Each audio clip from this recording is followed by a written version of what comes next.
Hello mga kakusina, andito na naman si Ay Kusina upang maghandog sa inyo ng isang cake recipe. Ang gagawin ko po ngayon ay gagawa po ako ng ube chiffon cake. So ang mga sangkap po natin sa ating ube chiffon cake ay 8 na egg yolks, large, 8 egg whites para sa ating meringue, 2 tablespoon ube jam ang gamit ko, 100 ml of fresh milk, 1/2 cups of granulated sugar for the egg yolks, and 1/2 cup granulated sugar for our egg whites, for our meringue. 150 grams of flour, all-purpose flour, 1/2 teaspoon of salt, 1/2 teaspoon of cream of tartar, 2 teaspoon of ube flavoring. Ang una po natin gagawin ay i-beat po natin yung ating egg yolks with sugar. Gradually add the sugar.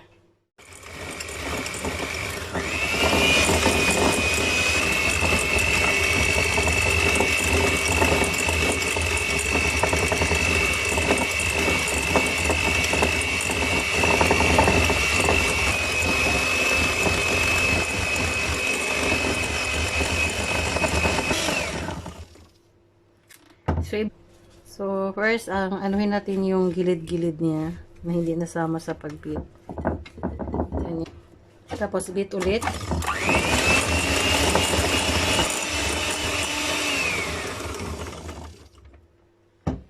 Now, we will add the ube jam.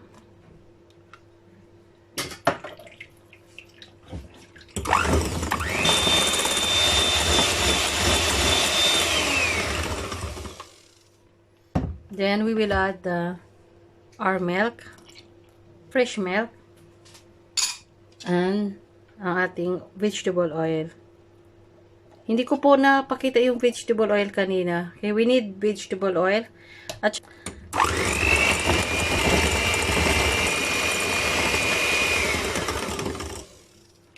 so now we will add the flour.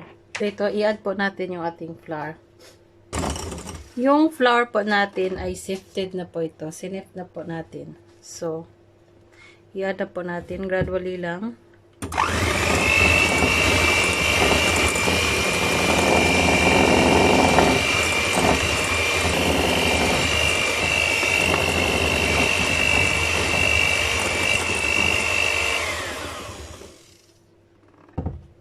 So, ngayon, i-ano natin siya, i-scrape po natin para matunaw siya ng mabuti.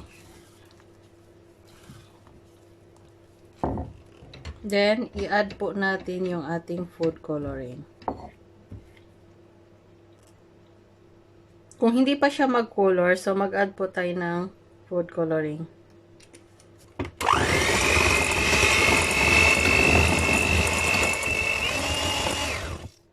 Pero hindi po ito siya ganun kakulay. Pwede po tayong mag-add pa ng food coloring na violet. So mag-add po ako kasi hindi siya dark na kulay. Mag-add po ako ng food coloring na violet. So natin ito.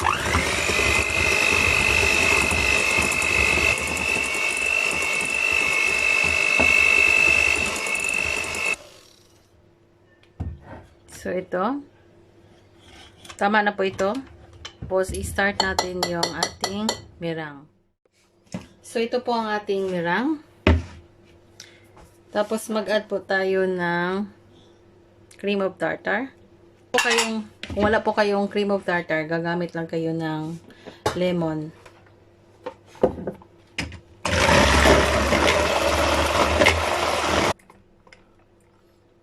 So, ngayon, gradually, we will add the sugar.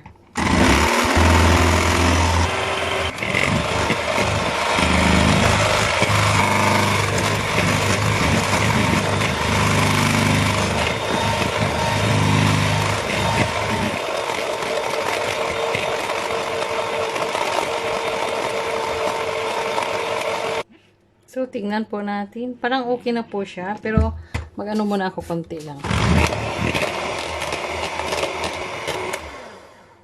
So, ngayon, tingnan po natin yung ating cream. So, hindi na po siya nahuhulog. Tama na po ito.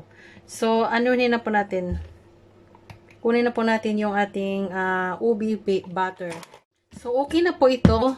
Mag-cut and fold na po tayo. I-cut and fold na po natin ito. Parang mas komportable sana ako sa kabila. Pero ito na lang ako magsimula. So, i-cut and fold natin to siya and do not over mix.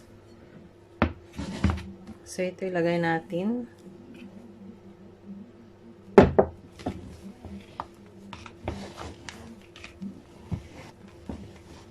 Tapos, ilagay pa natin.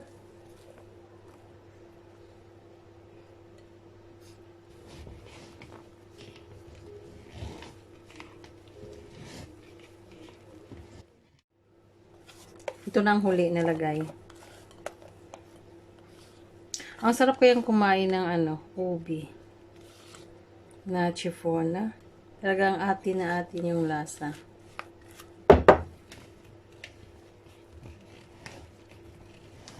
Ganito po. Hindi lang po natin siya i-over mix. Ganyan. So, okay na po ito. Ilagay na po natin siya sa ating baking pan. So, ito po ang ating baking pan. Before po ako nag-start ng magbatil ng egg yolk at saka ng egg whites, nag-preheat na po ako ng oven sa 160 degrees Celsius. And we will bake this for about 60 minutes or until done. So, ilagay na po natin.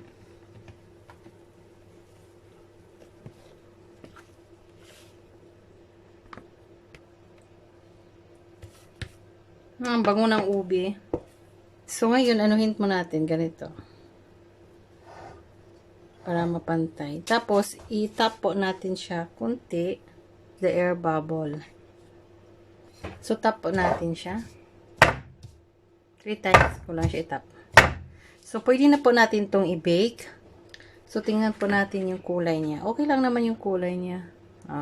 So, i-bake po natin siya sa 160 degrees Celsius and we will bake this for about 60 minutes or more. So, andito na po. Luto na po yung ating ubi chiffon cake. Pinalamig ko na po ito siya. Hindi ko lang na-videohan yung pagpalamig, yung direct na pagkaluto niya. So, inano ko siya diretso, pinalamig. Kung sa ngayon, malamig na po siya, kailangan na natin siyang i-unmold. Dito yung bulk niya dito. Para mag-balance siya mamaya. Ang ganda po ng kulay niya. So, ganunin muna natin. Pagkuha niya.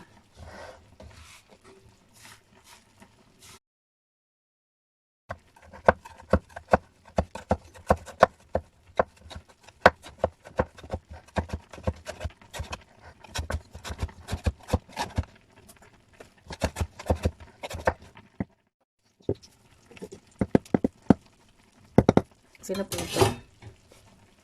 Ilagay na po natin ito sa ating lagayan. So, ito po ang lalagyan ko po na chiffon cake natin.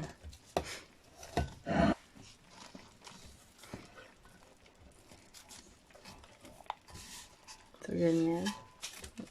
So,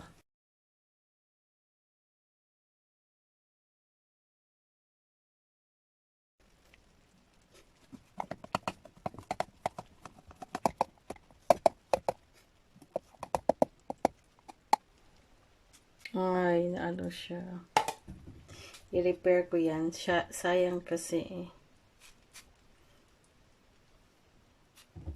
ito, nasira siya. So, ngayon, tikman na po natin ang ating chiffon cake. Sobra pong lambot niya.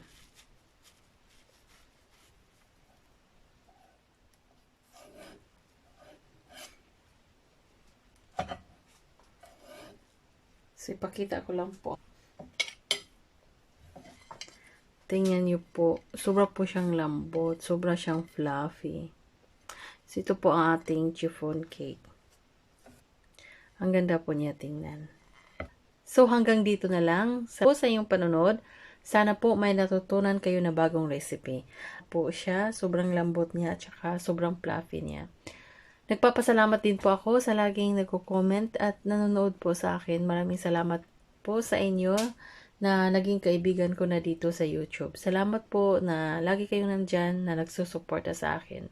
Sana nandyan kayo sa magandang kalagayan at malusog na pangangatawan lagi. Kasi yan po ang importante. And then please don't forget to like, to share, to comment, and to subscribe to my channel. Susunod ulit, magkikita po tayo. Maraming salamat. Bye and God bless you.